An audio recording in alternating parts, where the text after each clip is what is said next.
guys, and welcome back to my channel. Switching to making digital notes this year has been a massive game changer for my learning. I got the iPad Pro with the smart keyboard earlier this year, and then more recently got the Apple Pencil to go with it. I like how my workflow has been simplified and I don't have to worry about storing my notes in big physical folders anymore. It can all go in one place, on my iPad. I know that there are lots of apps out there to take notes and store notes, but I like to use OneNote by Microsoft because it's free and really easy to use. Well, once you get used to it. As soon as you open up OneNote, you'll see on the left that you can make notebooks for your different subjects. This basically represents the folders that I would take to lectures, except now I can access it with a single tap. Within these notebooks are sections. Within those sections are pages, so things are very organized. I can pick which notebooks are open, and if I'm not using it anymore, I can close it. When you close a notebook, it doesn't delete it. You just hide it from your view and you can open it back up later. So you can see the notebooks that I have open. I use OneNote for my course, which is dentistry, for meal prepping, and also for planning content on YouTube. Because I have both the smart keyboard and the Apple Pencil, I have two options of how I make my notes in class. I'll first show you guys the keyboard and then with the Apple Pencil, and then I'm going to let you guys know which one I personally prefer as a student. So starting off with the keyboard, it physically connects to the iPad by magnet and then by Bluetooth. I download the lecture slides onto OneNote as a PDF and then type around it. You can type pretty much anywhere on the page, and the text box disappears once you finish typing and tapped out of the box. As with any Microsoft app, you can edit the font size, you can add bullet points, numbers, and so on.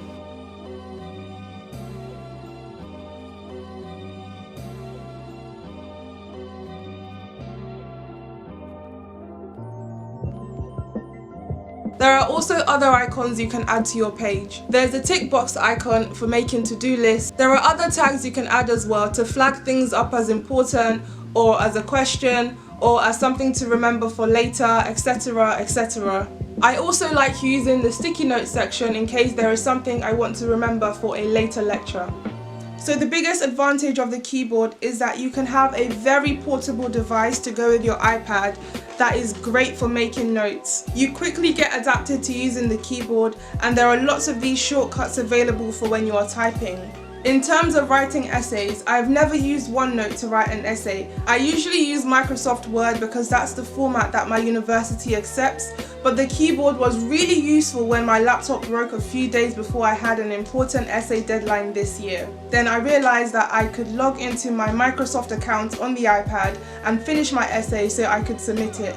So having the keyboard at that time basically saved my grade. Another advantage of the keyboard is that you don't have to charge it because it's always connected to your iPad, and it also doubles up as a case for the screen of your device. Although sometimes it feels like a mini laptop, it doesn't replace an actual laptop.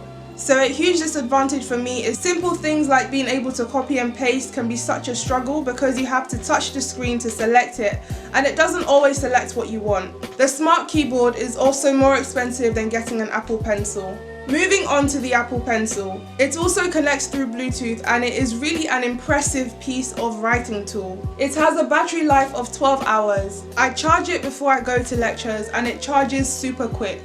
You can charge it directly with the lightning connector thingamabob, or as I prefer, charge it with the iPad. With the Apple Pencil, you'll mainly be using the draw section of OneNote. One thing that tends to put people off using OneNote is the endless page. It just goes on and on and on, and you can pretty much write anywhere on the page. But you can just resize it by tapping 100% in the View tab. And then you get the actual dimension of your page and then just write within that. So I can annotate around my lectures as the lecturer is talking. I can also download texts like research articles and annotate around it. Initially, I thought the writing tool for OneNote was quite basic because it comes with a highlighter, a range of pens, and an eraser. But as I got into it, I've never actually needed anything else. This is all I need for note-taking. The pens have different colors and you can pick the size of the pen. This makes learning more fun because you can color code your notes easily, and I love to do that because I'm a visual learner. I use black for normal writing, red for key information, and green for questions I have.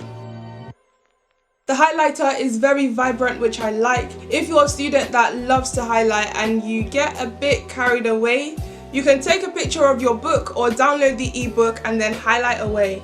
You can really have fun with it when making notes compared to using paper. You can select what you have written and move it around, insert spaces, draw shapes. I mean, paper notes could never.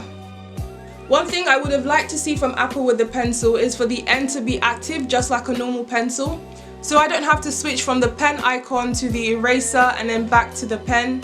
It's not really a big deal, but I feel like if they're gonna call it a pencil, then they might as well have gone all the way. An advantage of using the pencil is that it is great for taking notes if you are a slow typer. Out of both the pencil and the keyboard, I personally prefer the pencil and I use it more because it makes taking notes easier, quicker and more fun. I prefer to write up my notes anyway, so this is just cutting out the middle part of typing and then writing. But both of them add to my experience of using the iPad. They've been so useful to me this year as a student and I just wouldn't have one without the other. I'm thinking of making an in-depth video of how I study with OneNote away from lectures. So if you would like to see that, then let me know in the comment section down below.